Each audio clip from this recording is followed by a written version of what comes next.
Bonjour très chers amis de Fastmatics. Aujourd'hui, on arrive à un sujet hyper important en algèbre. Et c'est la factorisation. Qu'est-ce que c'est que ça? Rappelez-vous des identités remarquables.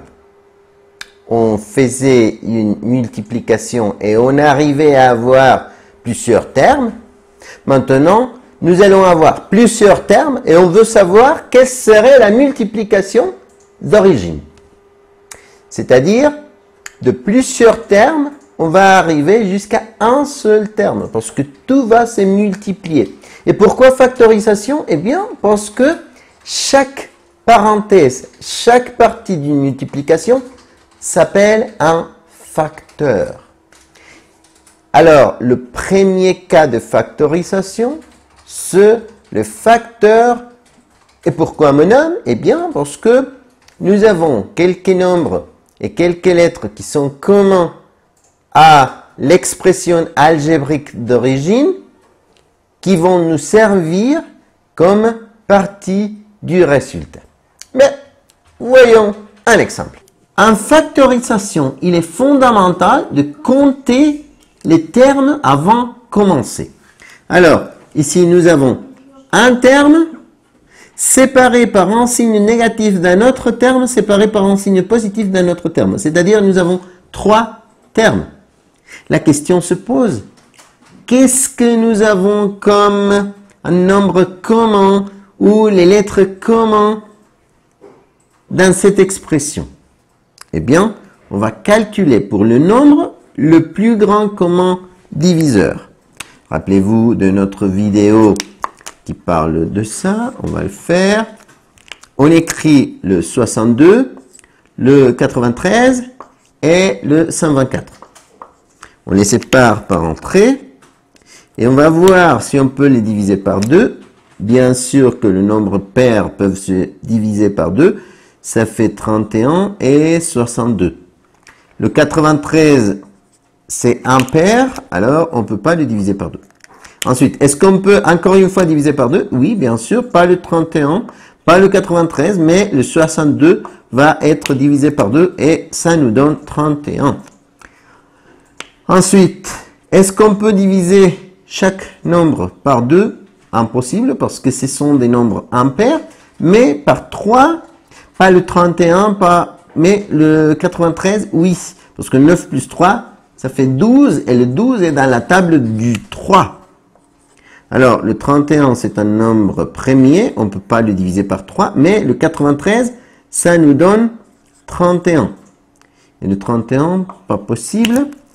Finalement, comme le 31 est un nombre premier, on peut le diviser par 31. 31 divisé par 31, c'est 1, 1, 1.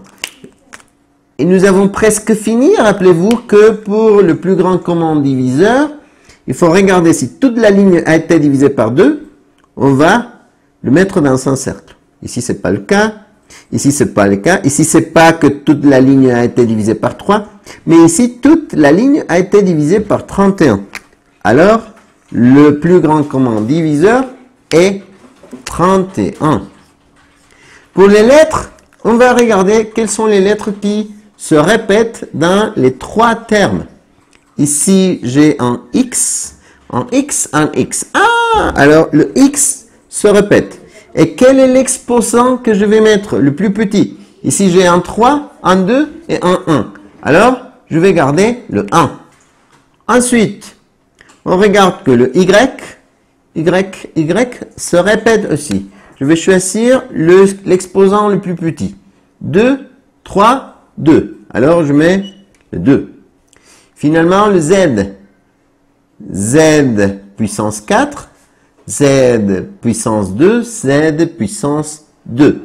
Le plus petit est Z puissance 2, le plus petit exposant. Donc, nous avons ici le facteur commun. Maintenant,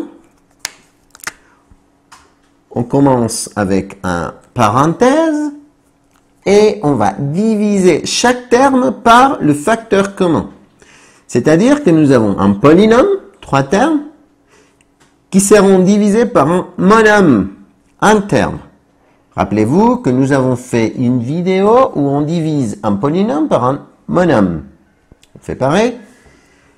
Si vous ne pouvez pas le faire sans écrire, vous pouvez bien écrire. Alors, 62 x puissance 3, y puissance 2, z puissance 4 divisé par 31 x, y au carré, z au carré. Positif divisé par positif, positif. 62 divisé par 31, 2. X puissance 3 divisé par x puissance 1. On va soustraire les exposants et nous avons x puissance 2. Ensuite, y au carré divisé par y au carré. On va dire que ça s'élimine, mais en réalité, nous divisons le même par le même, c'est-à-dire ça fait 1 multiplié par cette expression, c'est cette expression. Pas la peine de l'écrire. Ici, z puissance 4 divisé par z puissance 2, ça fait z puissance 2. Alors ici, on écrit 2x au carré, z au carré. Ensuite, on divise le deuxième terme par le facteur commun. Parce qu'on a déjà divisé le premier par le facteur commun, on va diviser le deuxième par le facteur commun.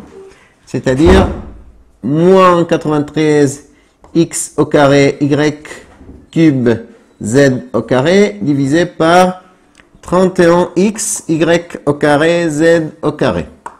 Négatif divisé par positif, négatif. 93 divisé par 31, 3. X au carré divisé par x, x. Rappelez-vous qu'on doit soustraire les exposants. Y puissance 3 divisé par y puissance 2, y puissance 1. Et le z au carré va être éliminé parce que le même par le même, ça fait 1 et 1 multiplié par l'expression nous donne la même expression. Finalement, le troisième terme divisé par le facteur commun. 124 x, y au carré, z au carré divisé par 31 x, y au carré, z au carré. Alors, positif divisé par positif, positif. 124 divisé par 31, ça fait 4. X divisé par x, on peut l'éliminer. Y divisé par y. Z carré divisé par z au carré. Donc, nous avons que le 4, plus 4. Et voilà, le résultat est prêt. Comment savoir qu'on a bien fait? Eh bien, parce que si on multiplie ce monum par chaque terme dans les parenthèses, on arrivera à l'expression qu'on avait avant. Merci beaucoup de votre attention. À une prochaine vidéo. N'oubliez pas la règle, pratiquez beaucoup. Au revoir.